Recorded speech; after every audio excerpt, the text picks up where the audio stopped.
Hello students, today we will study about Newton's second law of motion. In our previous video, we studied about linear momentum. I hope you all will understand about linear momentum. Let us start our new topic. Firstly, आप सभी को पता है कि Newton first law of motion ने force को define किया। Newton first law of motion ने क्या किया? फोर्स को डिफाइन, जबकि Newton second law of motion ने फोर्स की क्वांटिटेटिव वैल्यू हमें दी। Newton second law of motion के अकॉर्डिंग जैसे मास और एक्सेलरेशन दो मेजरेबल क्वांटिटीज हैं, वैसे ही फोर्स भी एक क्या है? मेजरेबल क्वांटिटी है। फोर्स को भी हम क्या कर सकते हैं? मेजर करके वैल्यू निकाल सकते हैं। तो उसने क्या किया? न्यूटन फर्स्ट लॉ ने डिफाइन किया, जबकि न्यूटन सेकंड लॉ ने फोर्स की क्वांटिटेटिव वैल्यू हमें दी। Let us consider some examples. आप हमेशा देखते हो क्या होता है डेली लाइफ में, कुछ एग्जांपल्स देखते हो। लाइक अगर मैं फर्स्ट एग्जांपल लूं, आपके पास एक टेनिस बॉल है,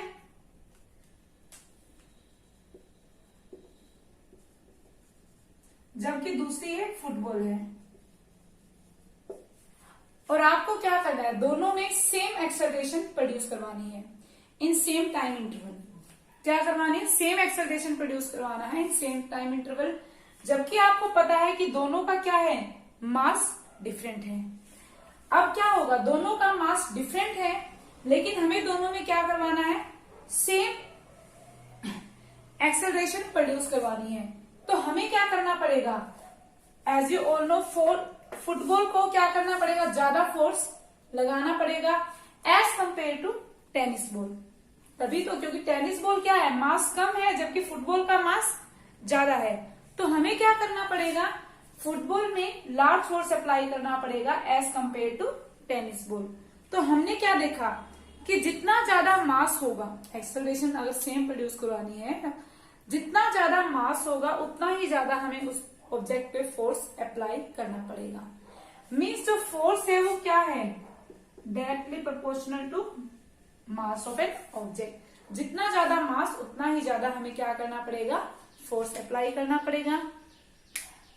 अनदर एग्जाम्पल कि माना एक टेनिस बॉल है, मैंने उसे धीरे से पुश किया, तो जब धीरे से पुश करूंगी उसमें जो एक्सेलरेशन प्रोड्यूस होगी वो बहुत ही स्मॉल होगी, या हम कह सकते हैं जो वेलोसिटी एक्वायर करेगा गिवन टाइम इंटरवल में, जो भी टाइम इंटरवल है वो क्या होगी? स्मॉल होगी। अगर उसी टेनिस बॉल को मैं जोर से पुश करती हूँ या ज्यादा फोर्स लगाती हूँ, तो एक्सेलरेशन जो प्रोड्यूस होगी वो क्या होगी? ज्यादा होगी। और you can say that it acquire high velocity in same time interval. मतलब उतना ही टाइम इंटरवल हमें लेना है। जब हमने उसे धीरे से पुश किया था तो उसमें क्या थी? जो एक्सेलरेशन प्रोड्यूस हुई वो बहुत ही कम थी, जबकि हमने जब उसे हार्डली पुश किया तो जो एक्सेलरेशन प्रोड्यूस हुई वो बहुत ज्यादा हुई। तो हमने देखा जो फोर्स का मैग्नीट्यूड है हम उसको जान पा रहे हैं, मेजर कर पा रहे हैं। कैसे?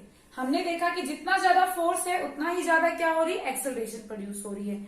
मीन्स कि जो acceleration produce in an object is directly proportional to force applied on an object. कि जितना ज्यादा हम किसी ऑब्जेक्ट पे फोर्स लगा रहे हैं उतनी ही ज्यादा उस पे क्या हो रही है? एक्सेलरेशन प्रोड्यूस हो रही है।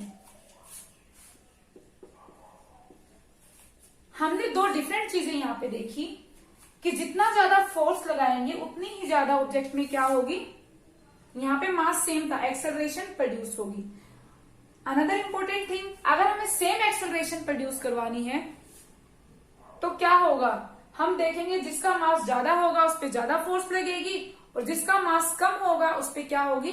कम फोर्स लगेगी। ये दो चीजें हम डेली लाइफ में हर जगह ऑब्जर्व करते हैं। तो हमें दो इक्वेशंस मिल गई यहां से। एक तरह से force is directly proportional to mass m and force is directly proportional to acceleration produce in an object. By combining these two equations we gate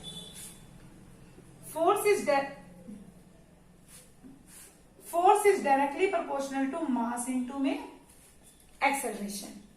means force क्या है? इन दोनों के डायरेक्टली प्रोपोर्शनल है। अगर मैं एक्सेलरेशन को इंक्रीज कर रही हूँ, मतलब फोर्स मेरा इंक्रीज होगा, मास को कर रही हूँ, जब भी फोर्स ज्यादा लगाना पड़ेगा.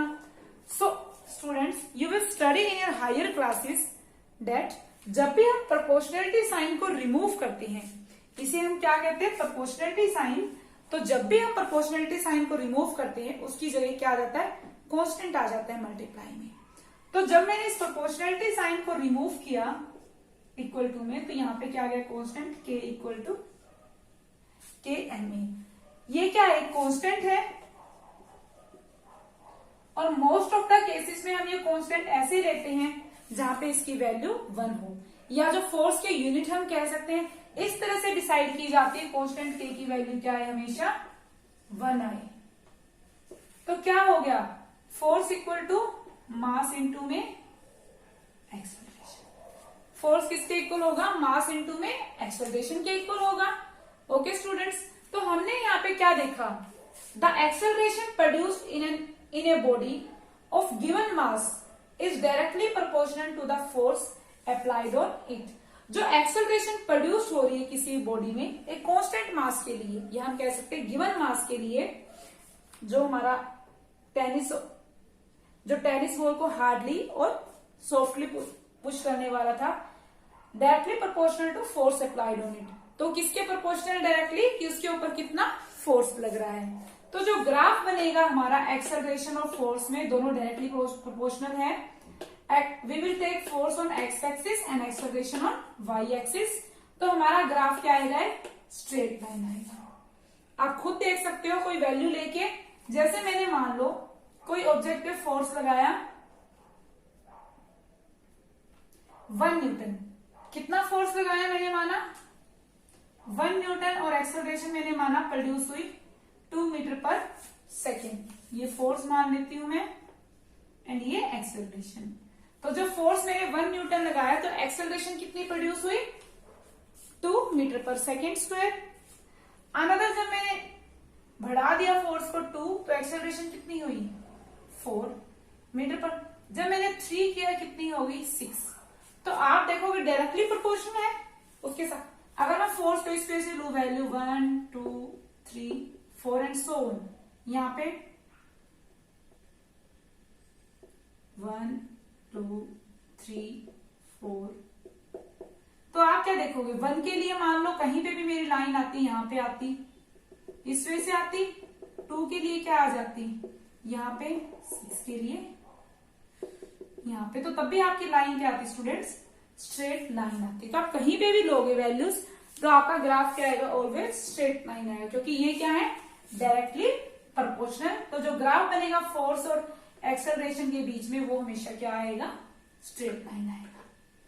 इसी तरह से अगर मैं ग्राफ बनाती हूं between force and mass when acceleration produced is constant, एक गिवन एक्सेलरेशन के लिए, जैसे मैंने टेनिस और फुटबॉल का केस लिया था, तो हमें क्या देखना है, ग्राफ देखना है. तो फोर्स क्या होगा, directly proportional to mass.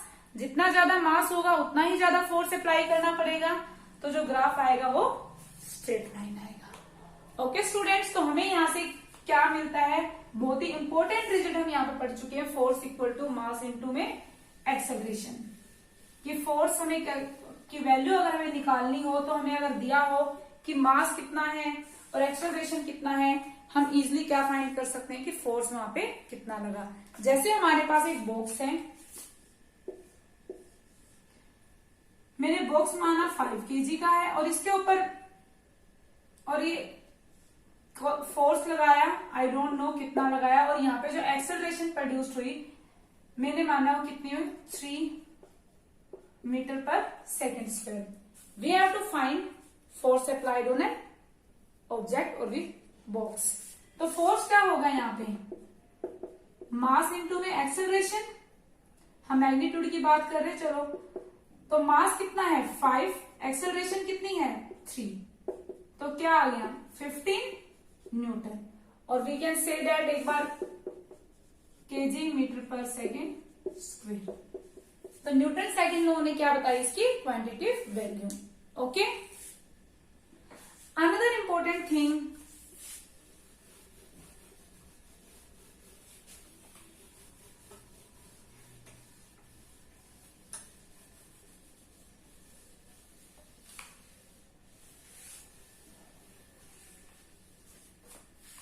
That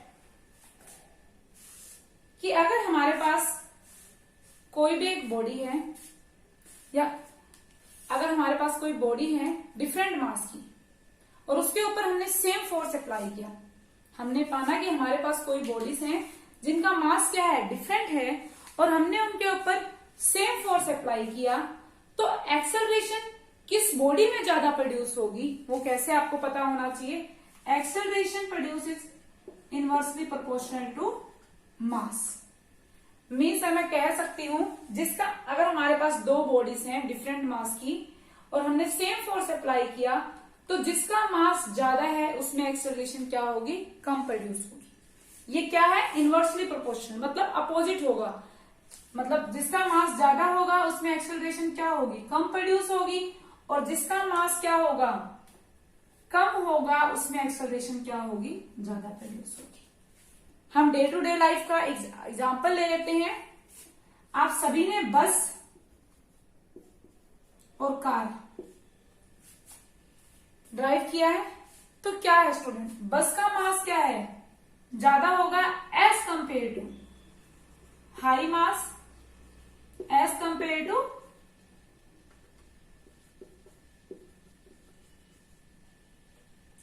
lower mass, जो भी है।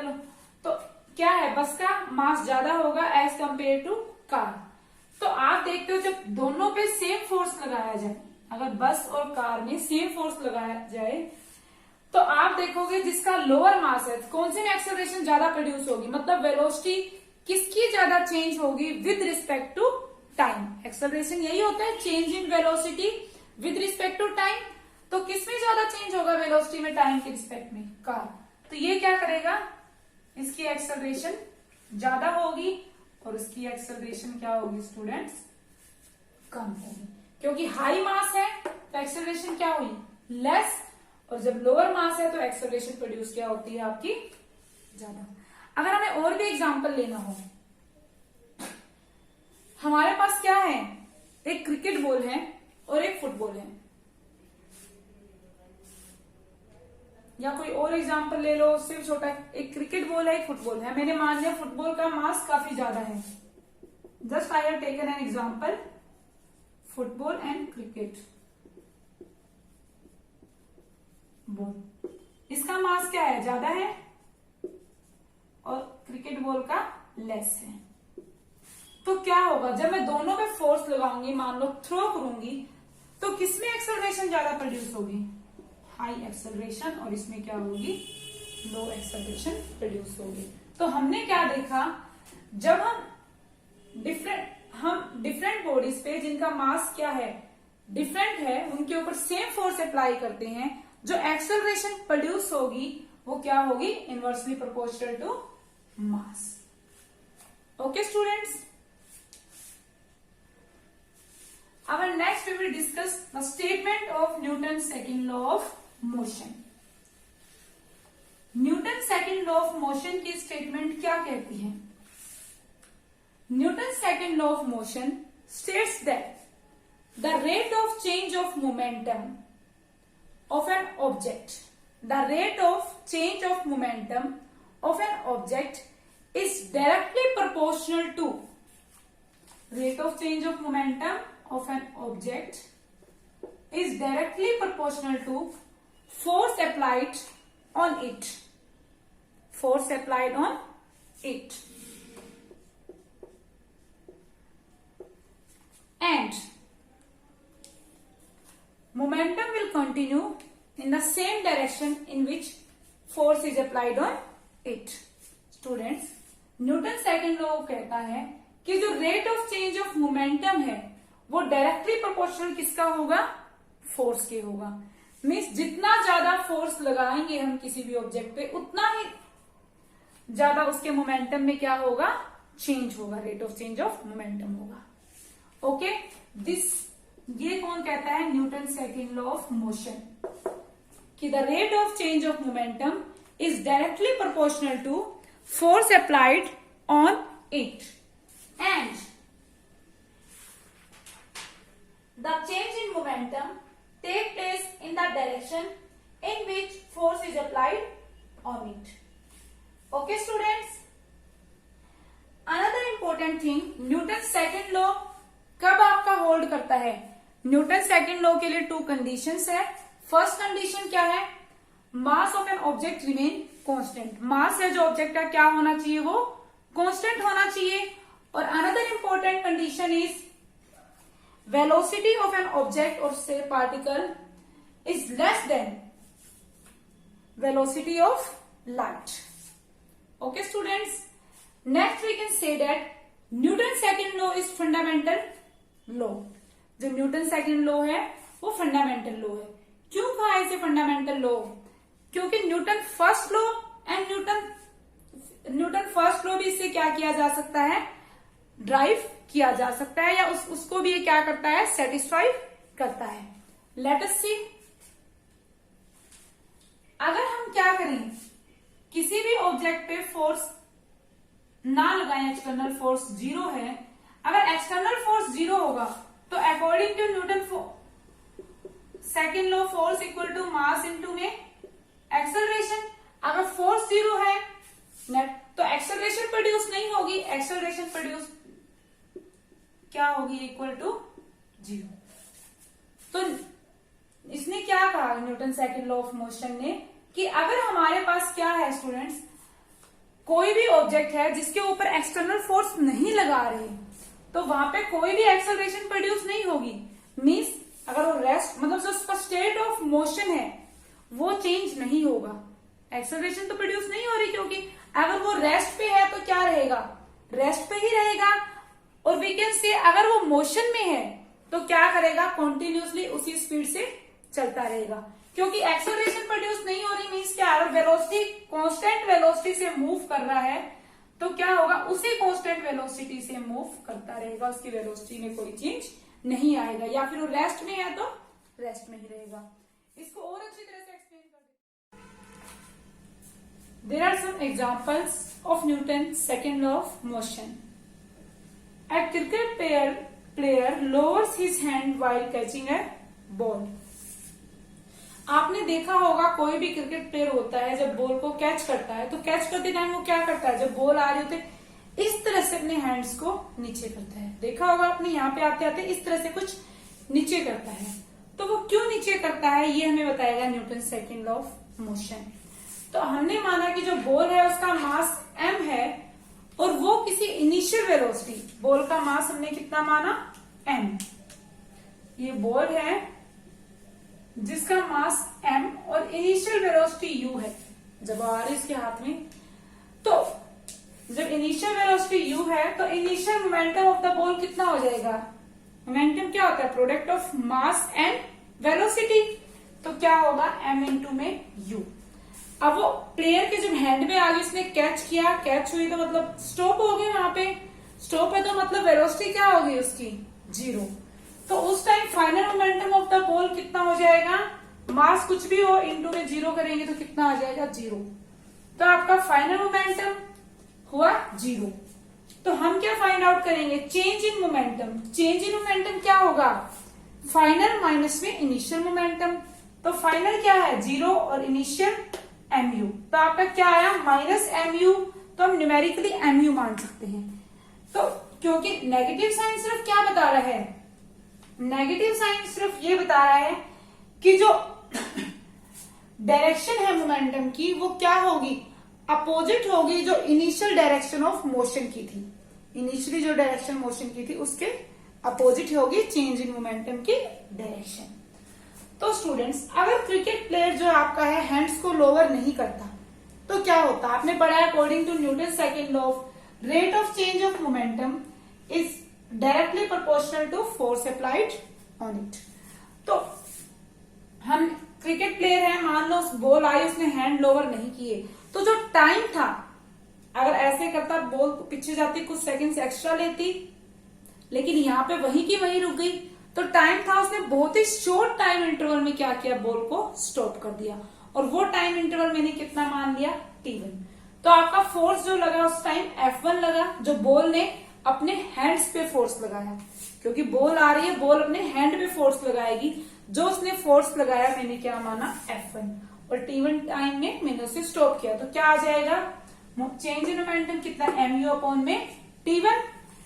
सेकेंड, जब मैंने अपने हैंड्स को पीछे खींचा तो जो टाइम था स्टूडेंट्स, टाइम क्या हो गया अपना, इंक्रीज हो गया, टाइम पे इंक्रीज हो गया, चाहे वो कुछ सेकेंड से हुआ बट इंक्रीज तो हुआ। जब टाइम इंक्रीज हुआ तो उस टाइम पे जो बॉल ने हमारे हैंड्स पे फोर्स लगाया वो मैंने क्या माना, F2। तो हमारा फोर्स F2 क्या आ गया, mu/T2। तो पहले जब हमने कोई हैंड्स को लोअर नहीं किया तो टाइम T1 था, जब लोअर किया तो T2। तो T2 टाइम क्या है, T2 is greater than T1।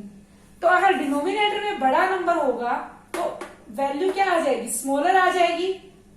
तो क्या होगा, force F2 is less then force F1।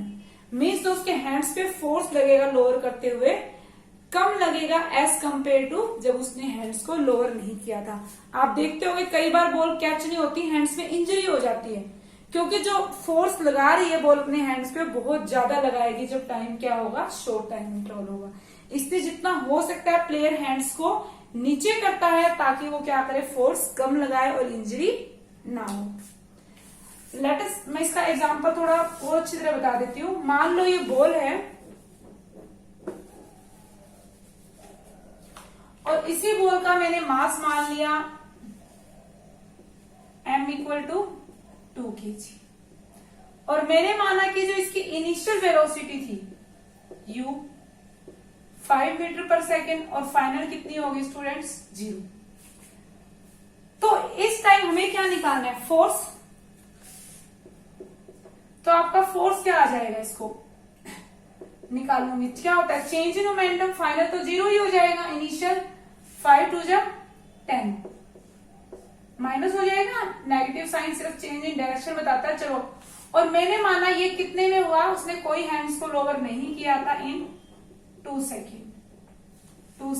तो आपका कितना आ गया, 5 न्यूटन। इतना फोर्स लगा हमारे हैंड्स पे।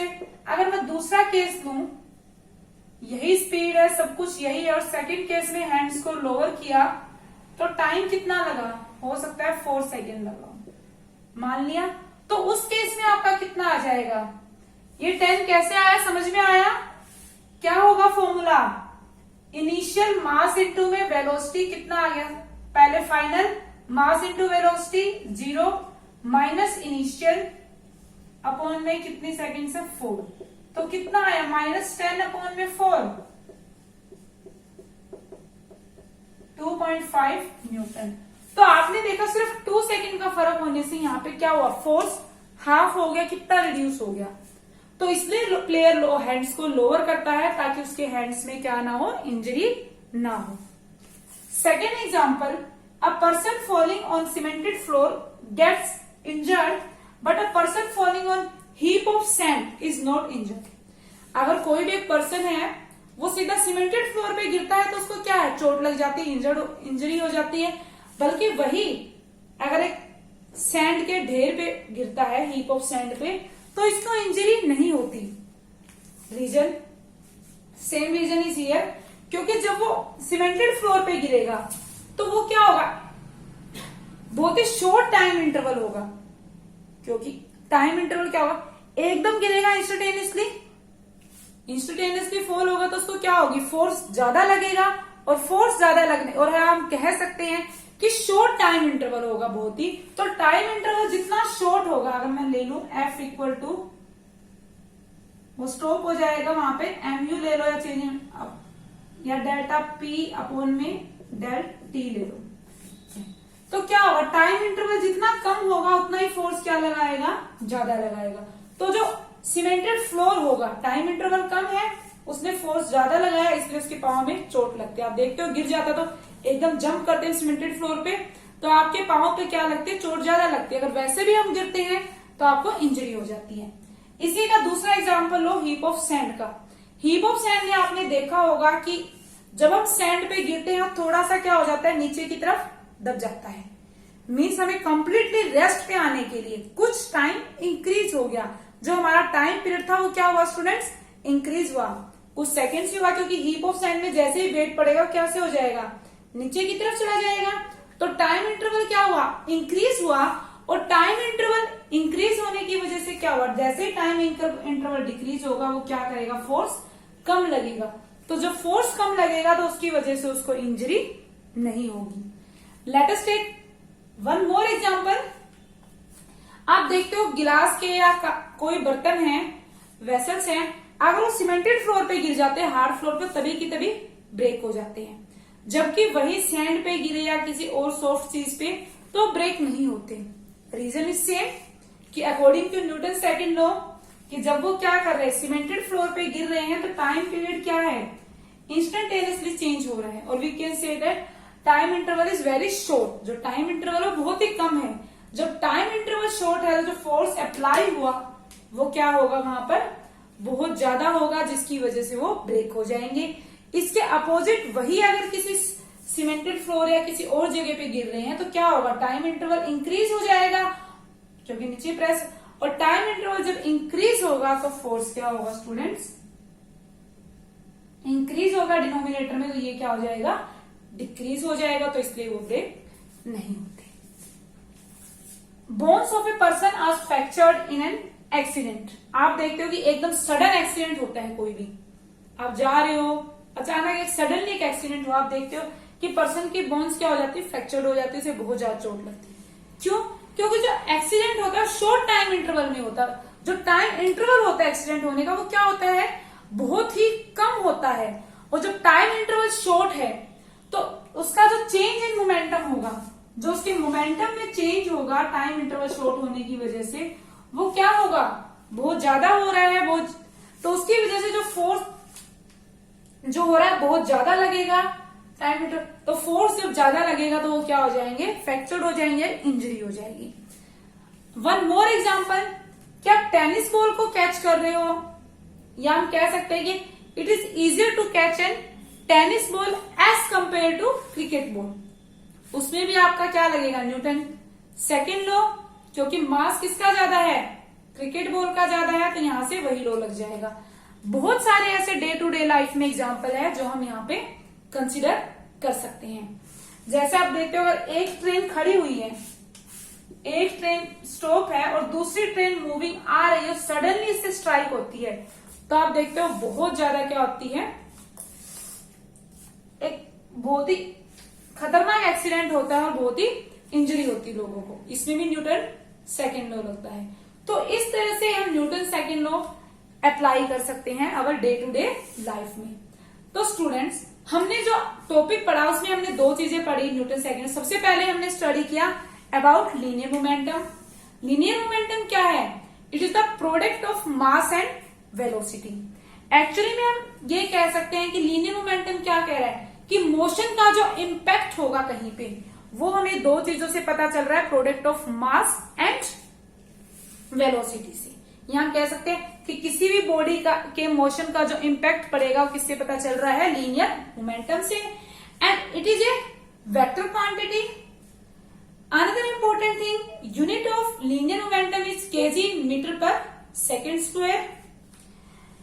Third thing, we will study about Newton second law. न्यूटन सेकेंड लॉ में क्या कहता है, rate of change of momentum is inversely proportional to force applied on it, and change in momentum take place in direction of force applied on it. Okay students, here our Newton second law is finished.